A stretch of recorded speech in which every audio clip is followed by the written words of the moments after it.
even the most beloved films, books, and especially games have glaring flaws when you look hard enough. They are mistakes an artist makes. These mistakes never prevent the art from being enjoyed, since the best parts of a piece can hide the faults, so they never stand out. Art is usually inherently imperfect. Games especially usually have some bugs that will persist through even the most intensive testing. Every game I have talked about, I can find a list of things that I do not like about it. However, one game escaped my criticism as I began writing about it. I really cannot find anything wrong with Disco Elysium. Yet across this video, I will try. I have chosen 3 important parts of the game, which I will analyze to discuss why I believe Disco Elysium is the closest a game has ever come to being perfect.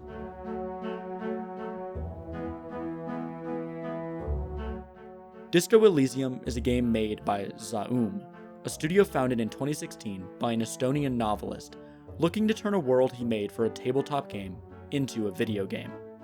Years earlier, he had worked with an author writing a novel in that same world.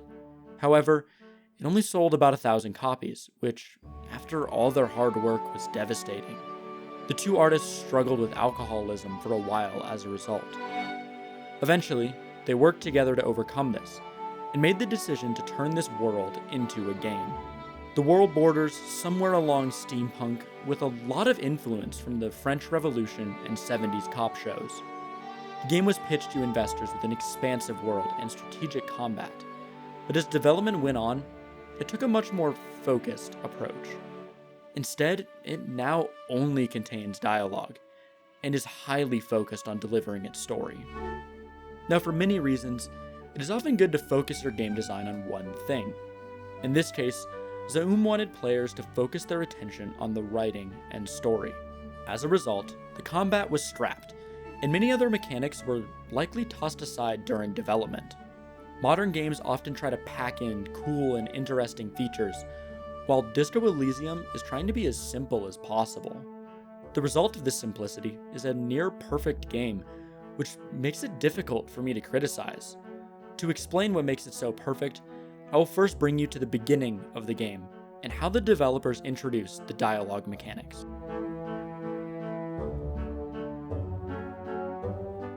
My character awoke from a severely drunken state in a completely trashed apartment with no memory of who he was or where he was.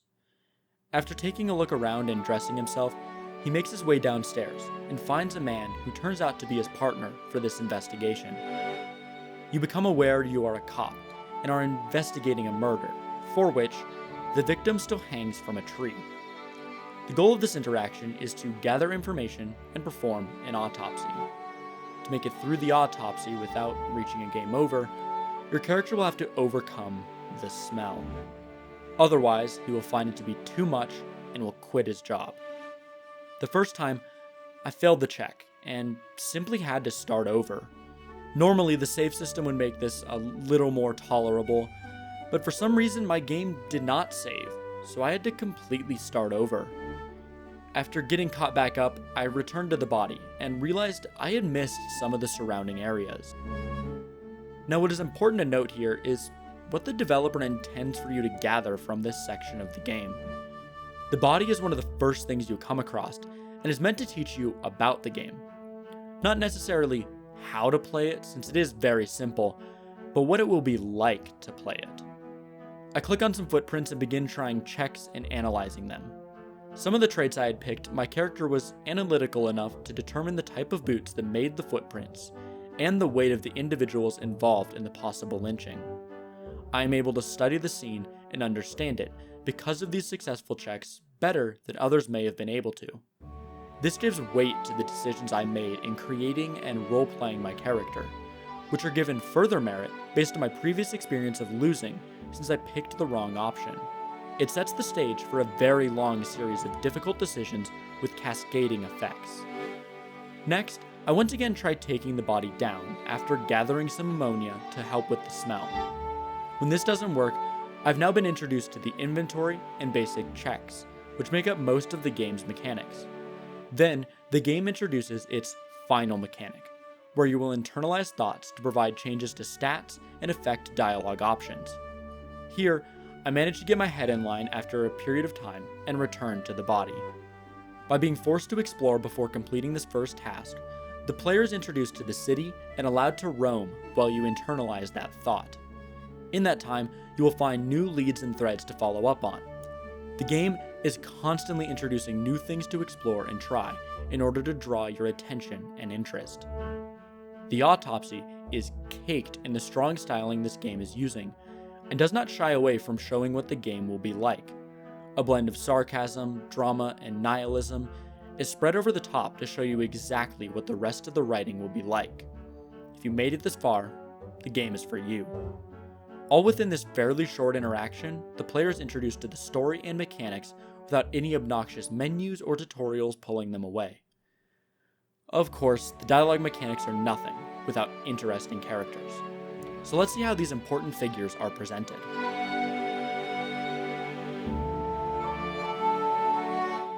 While investigating the murder, it became clear I would need to meet with the local union that seems to be responsible. I was going to meet the union boss, who I expected to be a very important lead in determining the perpetrator of this crime. I began by learning everything I could about him and finding a way to meet him.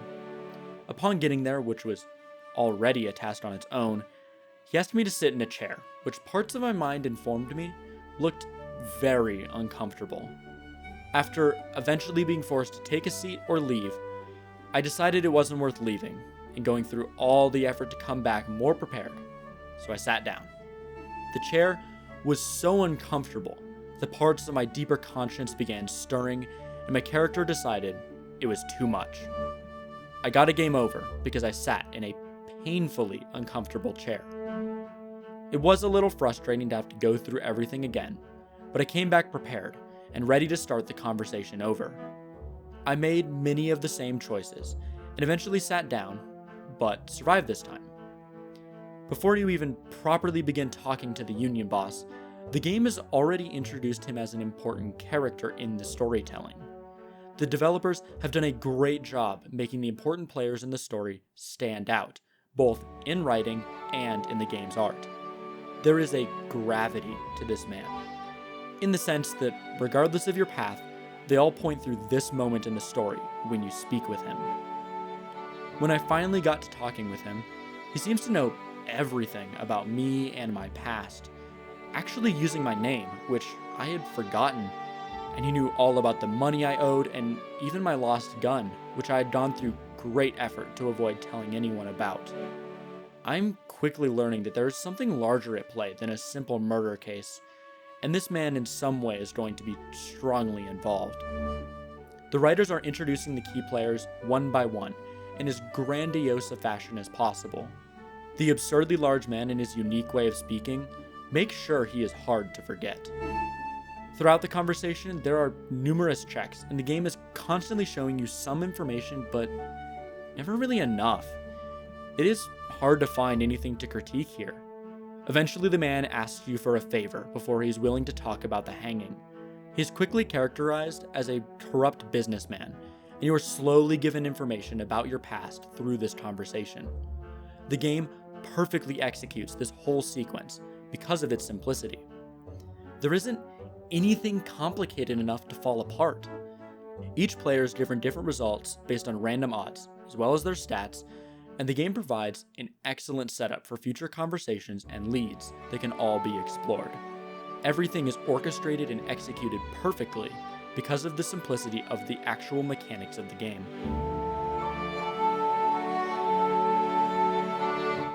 When taking a closer look at the mechanics, you'll find they are even simpler than they appear. To understand this, let's take a look at the abilities in Disco Elysium.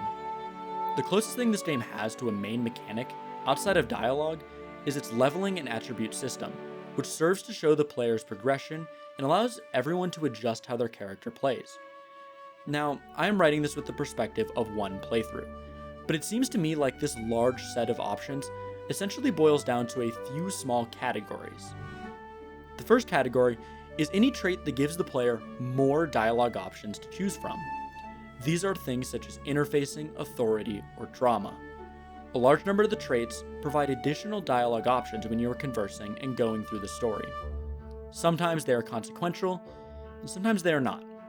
These options often don't change the story drastically, but could impact a vital check further into the conversation, which allows skills to overlap in different ways. For example, a drama and authority option could both provide a benefit to the important check that is made later.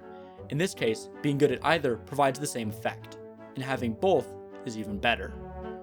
The second category is any skill that makes it harder for you to lose. These may include volition, endurance, or physical instrument. These skills make it easier to take riskier dialogue options, which is in essence another way to give the player more dialogue options. The third category is any skill that gives you information. These are all of the skills that do not fall into the above categories, including encyclopedia, shivers, or perception. These often give you more dialogue options and more confidence in a specific choice, since you are now more informed.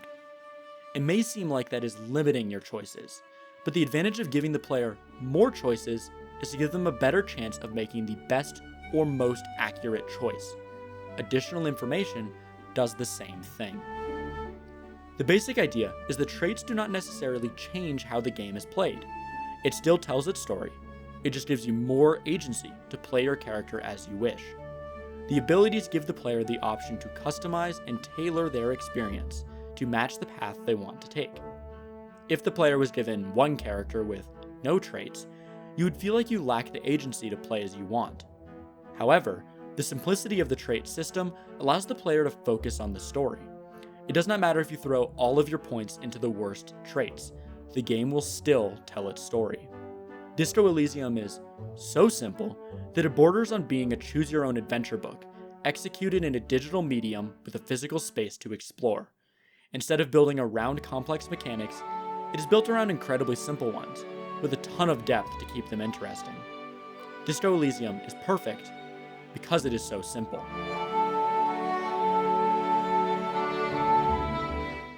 The modern games industry is built on games that demand a ton of playtime and attention. Games that keep you playing for hundreds of hours, so that you spend more and more money on the same product. While these games may be profitable, they rarely tell a good story and they rarely win awards. The best games by quality are the ones that capture our attention for a period of time, present something cool and interesting, and let us move on. Disco Elysium is the exact kind of game that I and many others might enjoy. It is niche, it is focused, and it delivers on exactly what it promises. Zaum did not try to make something every living person will enjoy and play for hundreds of hours. They did not set out to make something that would make them unreasonably large sums of money. They set out to make something special that would reach its audience and cement itself as more than just an enjoyable experience. Disco Elysium is perfect because its developers had a simple plan and executed it to near perfection. I honestly believe it is the closest I will ever see to a perfect game, unless something drastically shifts in the games industry. There should be more games like Disco Elysium. There should be more games made to be art. There should be more games that impact people in unique ways. That is what makes perfection.